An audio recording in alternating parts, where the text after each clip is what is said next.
You, one-on-one, meeting in the hole. Yeah. Derrick Henry. Who wins that? Joining us now, a man that needs no introduction, Hall of Famer, Super Bowl champ, and Miami Hurricane great, Ray Lewis. Ray, how we doing? Good to see you, man. That was great seeing you. Yeah, brother. You know, football's coming up. Yeah, it is coming up. I need an early prediction. I can't. Who's going to be in the Super Bowl and win? I cannot. You ain't going with Lamar Jackson and the Ravens? Pressure. It's too much pressure? Yeah. Listen, no one's going to see this. I know, but the game is so different, right? So when I was playing, Yep. you knew going in the playoffs you had to have two things: a run game and a hell of a defense. That's changed. So now you get Lamar goes in and play Kansas City.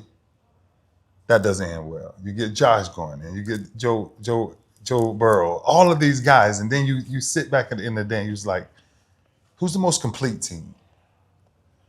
Eagles? See? So the whole focus of why you do what you do changed from a mentality standpoint. So it's hard for me to watch the game because when I played, the enforcer was the reason why everybody got up that day, right? Somebody gonna get knocked out. Yeah. Right. That no longer exists. So now you have to sit there and say, why are they letting him score this many touchdowns? Right. It's different. It's just a different look. Speaking of the game changing, hypothetically, we're just gonna throw a hypothetical at that. Hypothetical. You, one-on-one, meeting in the hole. Yeah. Derrick Henry.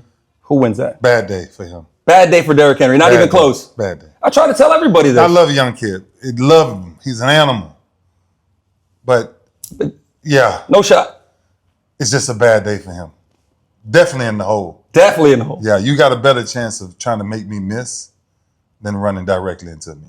Just, Now, we've had a lot of conversations about best Miami Hurricanes team of all time. Now, I've got some biased answers because obviously the 01 boys are in the house. Yeah. Now, you looking at it, who do you think is the greatest Miami Hurricanes team of all time?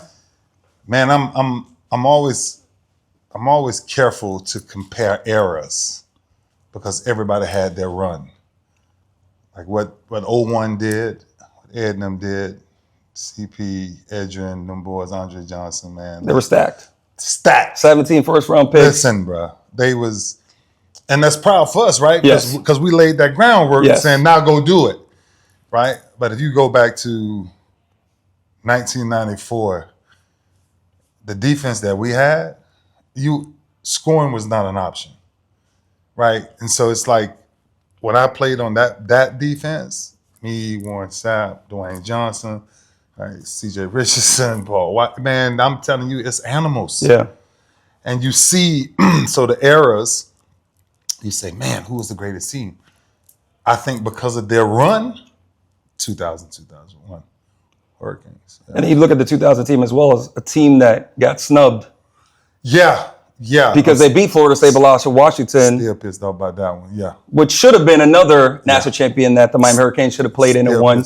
And would have won in 03 because he's had the Phantom flag as well. The boys had a run, man. And you know God is in the midst of it when you have that many mega stars come in at one time.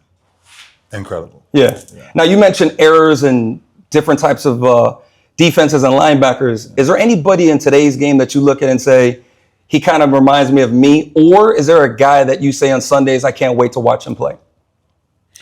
Yeah, I'm a fan of the game, period. From that scope, though, it's hard. Yeah. Yeah, like I said, because you're not, it was simple, right? You get up on Saturday mornings, you get up on Sunday mornings. One conversation comes in. If 5 males are in a room, one conversation happens. Somebody get knocked out today. That no longer exists. So could you play in today's era? Absolutely not. And it's funny because all the defensive guys, we all hang out with Vilma, Beast, and DJ. No. You look at them, it's like, would they even be able to beat them? No. Because there's flags and targeting left and right. So let's get away from this era then. Yeah. You've considered one of the best linebackers of all time. You could put yourself in this. You probably watched a lot of film and a lot of guys. Yeah. Who are your top 3 linebackers of all time? Yeah, that's a great one. Now, for me, it's probably Junior Seau. This is not in the right order. This is not in the order. Any order. You have the order. This is Mike Singletary. And I think the third one for me was probably my favorite, not because he was popular, but because of what he done in the game, right? And I think that was, for me, I don't think nobody played the game like him. And you have to go back to know who he is.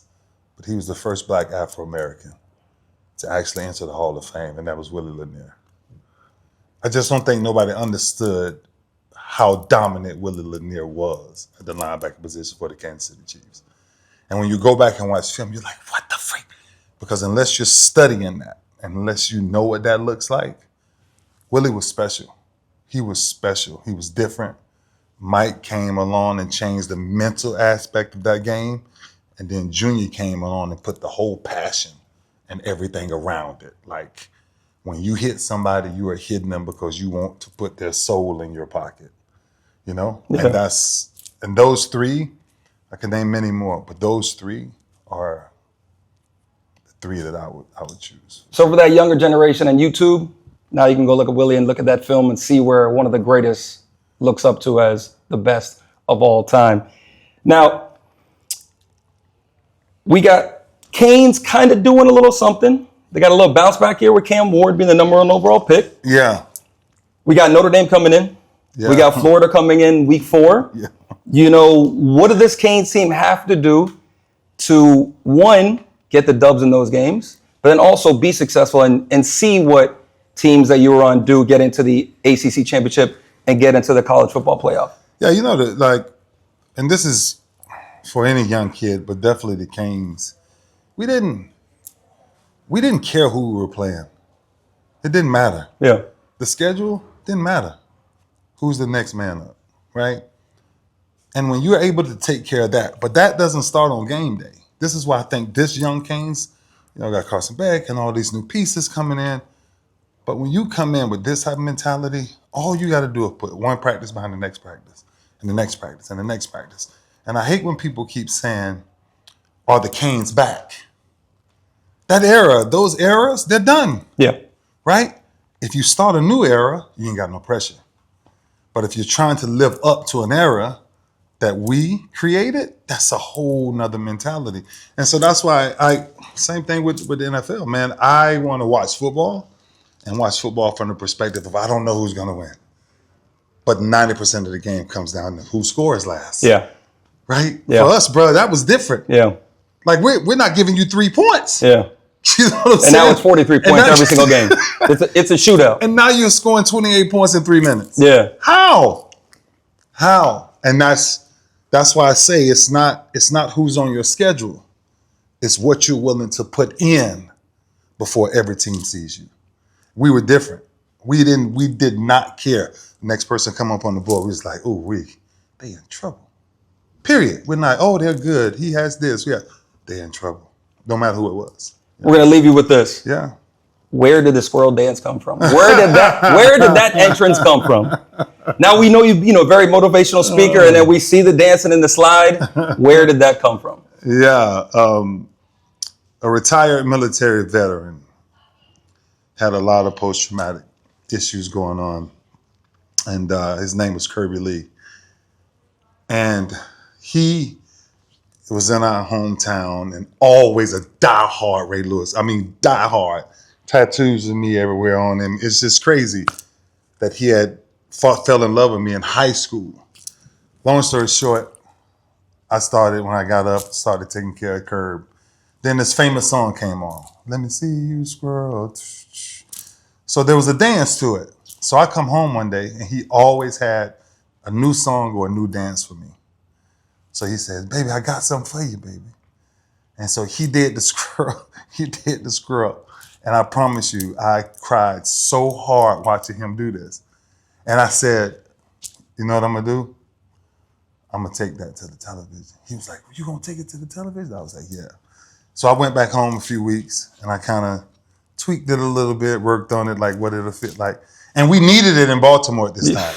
Because we started 4-12, yep. 6-10, 6-9-1.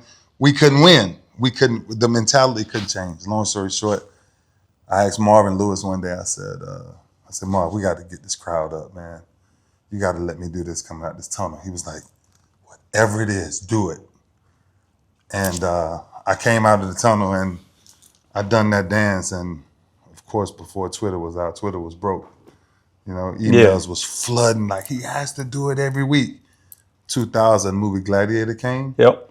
So when Russell Crowe actually walked into the Coliseum, he would pick up dirt and he would rub it in his hands. So if you ever seen me with my patch of grass, I would pick up my patch of grass. Rub it. Because we're all going to war, right? And so that's where that whole interest came from. And then I called Nelly and I was like, bruh, I got to use this hot in here. You good? He was like, run with it. I'm like, great. Practiced it a few times, came out the first time and I done that and it's like, it's over. You got to dance every week. So now I get off the plane in Africa. And everyone's doing it. And everybody's doing it. I get off the plane in Spain, everybody's doing it. Switzerland, everybody's doing it. It's insane how far that dance has went. I'll save the embarrassment for me that lives on forever, and we're not going to do it, but I appreciate your time. Can you do it? Can you do the dance? I mean, we'll do it off camera. Really? We ain't getting that. We're filming all we ain't of getting this. that clickbait. We're filming all of this for what? We're filming all of this for what? We're getting that clickbait right now. Do the dance. Nah, we're good. We're good. You're a Ray Lewis fan. Yeah, you're right. I'm sitting next You to fam. you. You fam. Come on, fam. man. Please show me one time. No, I can't. I ain't You got gotta it. do it I ain't one got time. it in me right now. All right, Shaw, talk to him. Shaw, give me one. They calling you on set. I'm finna go on set. Just give me the left slide. Give me the left slide.